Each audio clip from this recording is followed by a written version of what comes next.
Hey everyone, this is Aaron with DIY Home Repair.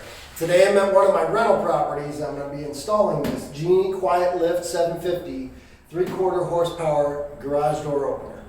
Alright, so the first thing I'm going to do is I'm just going to get this thing unboxed and get it laid out and get the rail put together.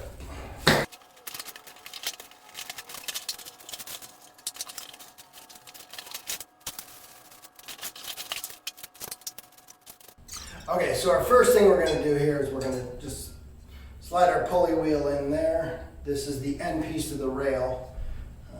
And we'll take this guy here, slide it down through, and you've got a clip that goes on the end there. Then we're going to take our 5/16 bolt here, slide it down there. We'll take our nut, screw it on the end, tighten it down. And we're going to take our carriage here, just going to slide it on the end like that and let that slide. Now, this is the front of the door. I'm having this on the right side. Pieces here, and slide them in. They should slide in easily.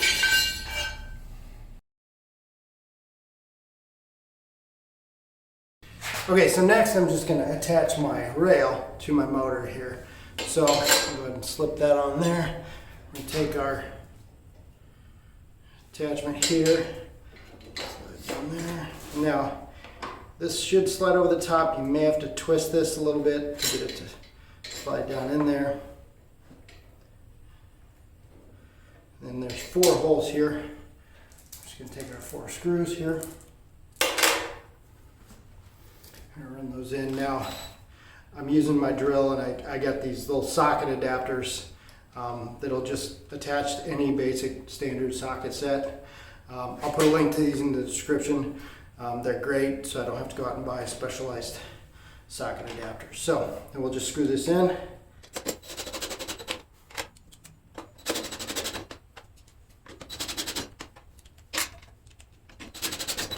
it's tight. Now we can go ahead and start attaching the belt. Now I'm going to take my belt here.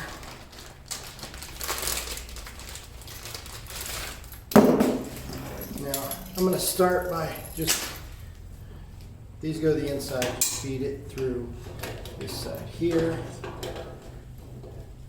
And then feed it. Alright, so now we're going to feed it along here. Now, one thing to note is that the chain or the belt should be about halfway down the rail when you install the turnbuckle. Okay, so now we'll go ahead and connect our turnbuckle here. Now, you're going to take this piece here, and you'll see there's a little arrow that points to the door. So this side should always be pointing to the front or the pulley, and this side should be pointing towards the motor. So what we're going to do, we're going to take this side here, and this is going to be counterclockwise. So we're going to just lightly turn that on, a couple turns, and we'll take our other one, turn that on here. This will be clockwise. So we'll go ahead and tighten that on there. Now, what you'll see is now all you really need to do is turn the middle here, and it'll tighten both sides up. Okay, so now you're going to keep tightening this up until your belt is tight enough that it's sitting about halfway up the rail. You have to adjust this a few times. It does twist. It will twist on you, twist the belt on you. Just keep tightening it. Okay, now once our chain is good, what we're going to do is we're just going to take some kind of clamps or wrench or something. We're going to screw this over. Now this is 7/16. We're just going to tighten this down, which will stop the turnbuckle from moving. So you want to make sure the belt is square.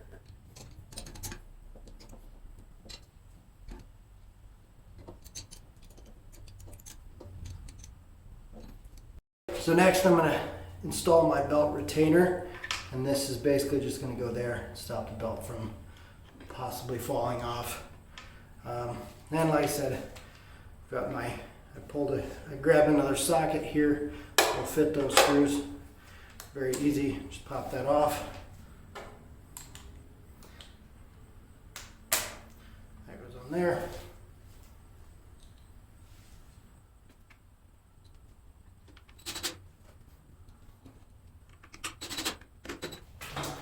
All right, so as you can see, I don't have a lot of headroom here.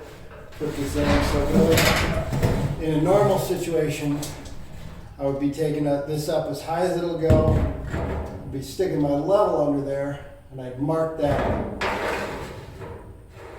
Keep it level. I'd mark it, and then I'd go up 2 to 3 inches or so.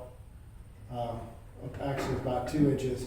And that's where I put my bracket. But in this instance, I really just don't have that.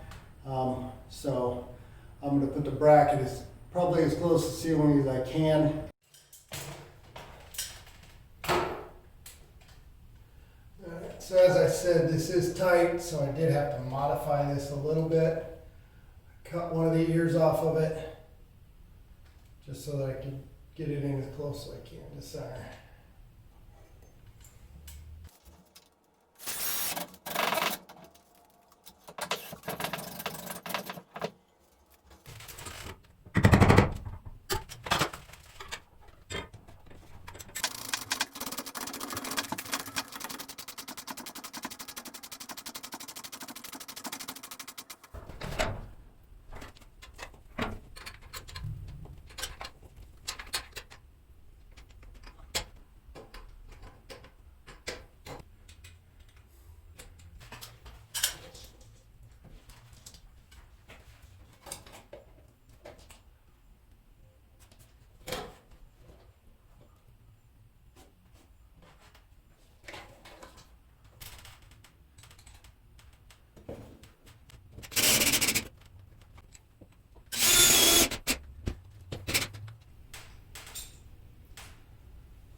Next, we're just going to go ahead and get our sensors installed.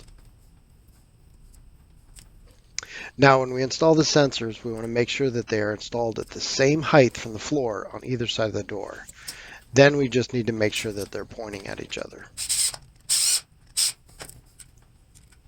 For the wiring, I'm doing white on the bottom and red on the top.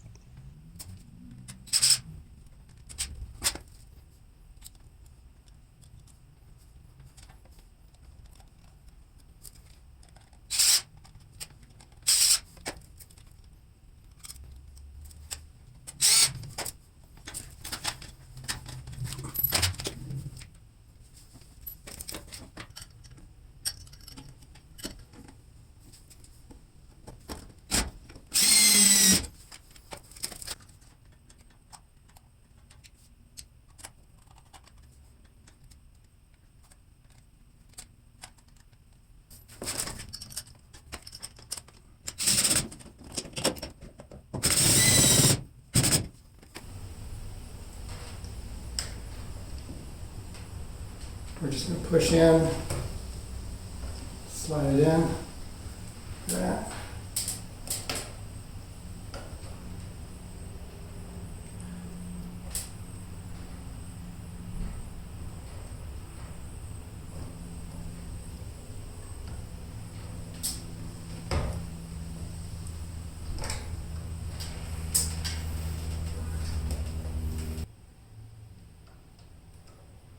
White wire 3, and if you're using the wires that came with it, it's going to be the striped wire.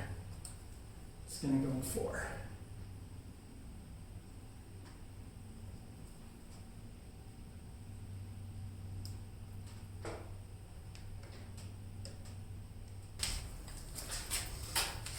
Okay, so now we're going to do our wall mount here. Cut that.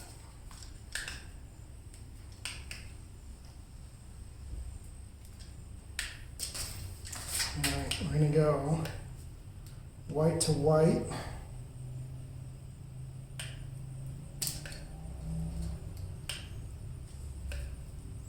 And we're going to go red to blue, B white. It's called B white, but it's the striped one.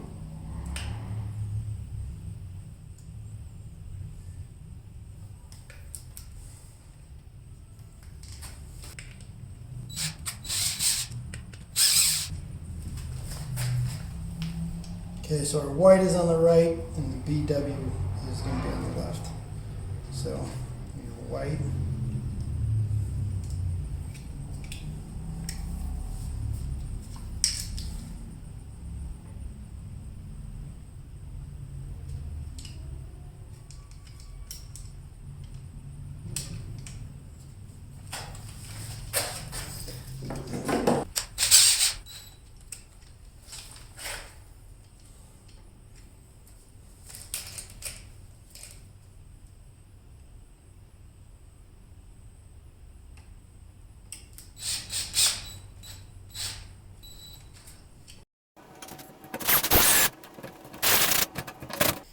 Okay, so now we're just going to install our bracket. Now, unfortunately, I don't have, I have to cut some holes here, so. Okay, so one thing you might want to consider is if you have a heavier door, you might need a reinforcing bracket for the weight. In my case, this is not, it's not insulated. It's a single car, so I don't really need a reinforcing bracket.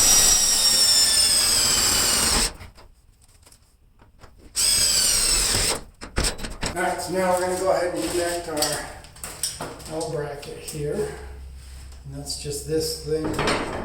Just goes in like that. Let's go to the other side.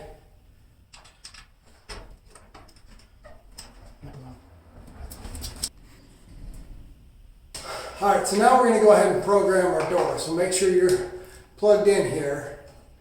And what you're going to do is you're going to program the down and the up. So for the down, you're going to hold down the, there's two buttons here. You can't hardly see them, I know. But you're going to hold down the minus button until you see it flash blue. It's going to flash. And then you're going to hold it down. You're going to hold it down. That's just going to send the door, send the trolley down to where you want it.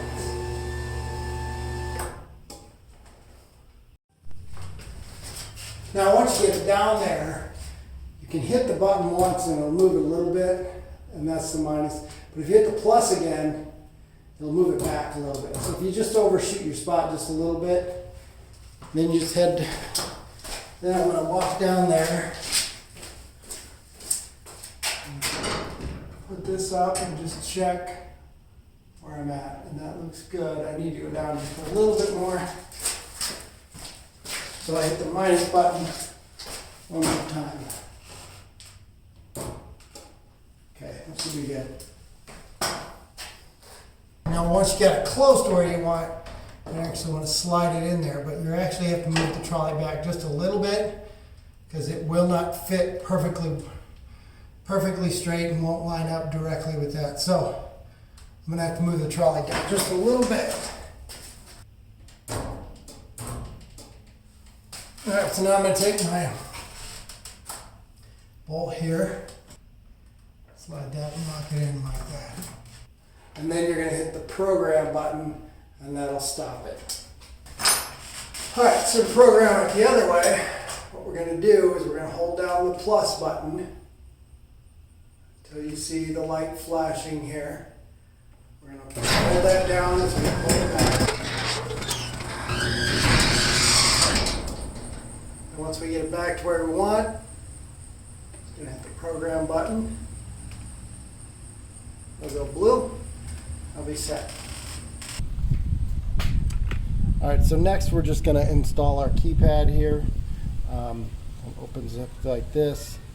Now to pull out the back, which is what you're going to end up doing, so you can put that screw in, you're going to end up pushing a screwdriver in there and then kind of prying it out. It's really not the easiest thing to get out, and it takes a little work, but you can get it out. So then, all right, so what we're going to do now is we're just going to identify our height here. I don't know, whatever. There's no standard height. Take your middle, just put a mark right there, and that's actually going to be where we hook our screw in here. Just put it back there, slide over. Put our screw. Now, depending on what you're screwing into, it might help to pre-drill that here. Hook it on the bottom.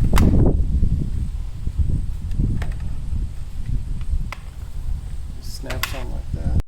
Now, to program the wireless keypad, we're just going to hold down the program button on the opener until you see the blue light flash. Then go to your keypad and put in the default garage code, which in this case is 357. Once you've done that, you will hit the up-down arrow key on the keypad until the door starts to close. Usually it's 3 to 4 times. Once the door closes, we know the keypad is synced with the opener. Next, we're going to change the default code on the door. First, we're going to enter the default code, which in this case is 357, then hit the program key, then put in the new code, which can be anywhere between 3 and 8 digits, then hit the program key again, which will set the new code.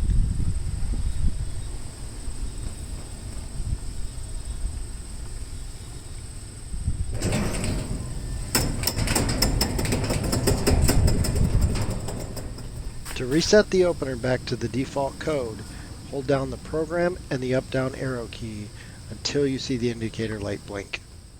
Alright, if you found this video helpful, make sure you like and subscribe. And make sure you turn on notifications and you get alerted as soon as the newest videos come out. And thanks again for watching and supporting the channel.